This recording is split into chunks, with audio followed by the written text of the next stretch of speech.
اور ایک بات اور آیت اللہ بہجت سے منسوب ہے، البتہ اس لحاظ سے میں نے الگ سے اس کی کوئی تحقیق نہیں کی کس جگہ پہ انہوں نے بات کہی، لیکن بہت زیادہ یہ بات ان سے کہی جاتی ہے، اور وہ ظاہر ہے وہ ساری چیزیں وہی ہیں جو ابھی آپ نے نیمہ شعبان میں اعمال جو خاص طور پہ جو ابھی انجام دیے ہیں، اس میں کہا کہ جو ان اعمال کو انجام دے گا، اور جو آپ کو چاہیے کہ ان اعمال کو انجام دیں، جو ابھی آپ نے کل رات کو بھی انجام دیے ہیں، اب دیکھیے گا اس کے اندر کون کون سے کوئی چیز رہ تو نہیں گئی،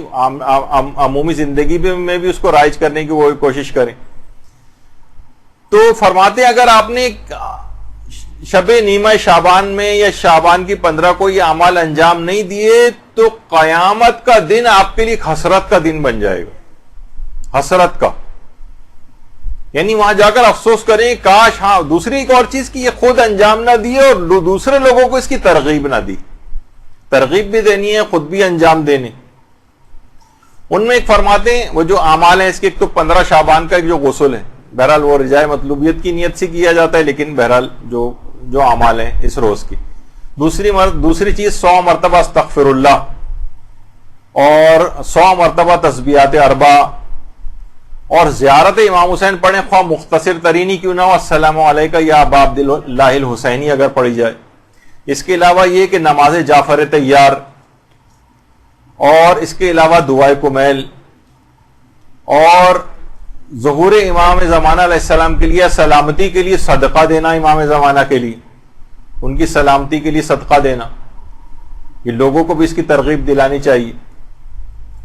لوگوں کو زیادہ سے زیادہ ترغیب دلانی چاہیے۔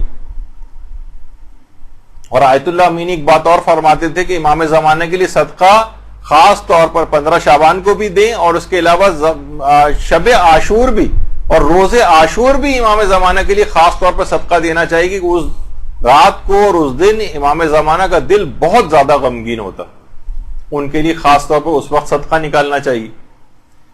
اور آیت اللہ بہجت اور کہتے تھے کہ جو سب سے بڑی مصیبت ہے، یہ 2 چیزوں سے مصیبت دور ہو سکتی ہے آج کی، ایک تو سورہ مومنون کی تلاوت سے، اور امام زمانہ علیہ السلام کے لیے صدقہ دینے سے۔ ہم جن مصیبتوں کے اندر گرفتار ہیں، تو زیادہ سے زیادہ اس لحاظ سے صدقہ دینا۔ دیکھیے ایران کے اندر تو باقاعدہ اس طرح کی بہت ساری چیزیں بہت وہاں پر رائج ہیں، کہ وہاں جانور باقاعدہ ذبح کر کے اور گوسفند بھی ذبح کیے جاتے ہیں، اور ایک ایک وقت میں 70 جانور ذبح کر کے امام زمانہ کو صدقہ کیے جاتے ہیں باقاعدہ۔ تو اس کے علاوہ دعائے فرج، کچھ آیت اللہ وحید خراسانی نے کچھ اعمال اور بتائے جس کے اندر ایک دعائے فرج بھی ہے۔ دعائے فرج کو زیادہ سے زیادہ پڑھنے کی بہت زیادہ ہلاکت و گمراہی سے بچنے کا ایک نسخہ بھی بتایا گیا ہے۔ اور اس کے علاوہ جیسے کہ ابھی آیا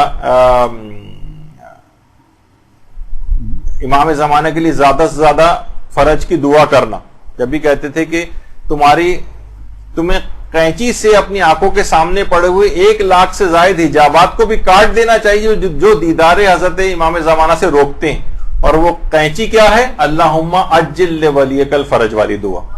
اس کے ذریعے ان حجابات کو کاٹتے چلے جاؤ، اس دعا کے ذریعے۔ تو اس کو اپنی زندگی میں جتنا زیادہ رائج کریں گے اتنا امام زمانہ کے قریب ہوتے چلے جائیں گے۔ اس کے علاوہ ابھی جو یہ بات آئی تھی کہ دنیا اور آخرت کی ہر سعادت حاصل ہو جاتی ہے کہ روزانہ سورہ یاسین کو پڑھ کر امام زمانہ کو ہدیہ کیا جائے۔